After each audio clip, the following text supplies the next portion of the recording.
Big బాస్కి నువ్వు వెళ్ళను పాపులర్ ఎందుకు meme. So what is your take on that? గ్రీనరీలో ఈ ఓపెన్ నేచర్లో కూర్చున్నాను. I like this. ఇది డెఫినెట్లీ బిగ్ బాస్ హౌస్లో మిస్సింగ్. అక్కడ ఉన్న గ్రాస్ కూడా ప్లాస్టిక్కే. సో ఐ థింక్ చాలా మంది బిగ్ బాస్ ఎవరైతే వెళ్తారో no one will come out with such a good name. బాగానే మంచి పేరుతో బయటకు అయితే వచ్చా. That is really I'm proud of it. కూడా లోపల ఉన్నప్పుడు అనే కమెంట్స్కి అసలు నా పర్సనాలిటీ గురించి ఏం తెలియట్లేదా, అసలు ఎలా వెళ్తుంది అన్న చిన్న భయం ఉండింది.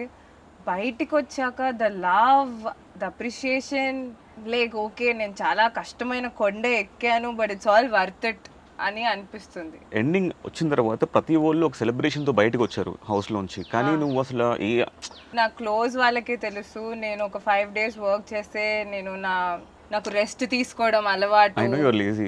I'm not lazy, come on. I'm very, అంటే చిన్నప్పటి నుంచి కష్టపడి దేవుడు లక్కీగా నన్ను ఏ ప్లేస్లో పెట్టాడు అంటే, నేను ఎలా నా లైఫ్ అంటే నేను ఈరోజు ఇది చేద్దాము ఎల్లుండి అది చేద్దామని నేను నా సొంతంగా ప్లాన్ చేసుకోవచ్చు. ఒకరి కింద ఐ నీడ్ నాట్ లివ్.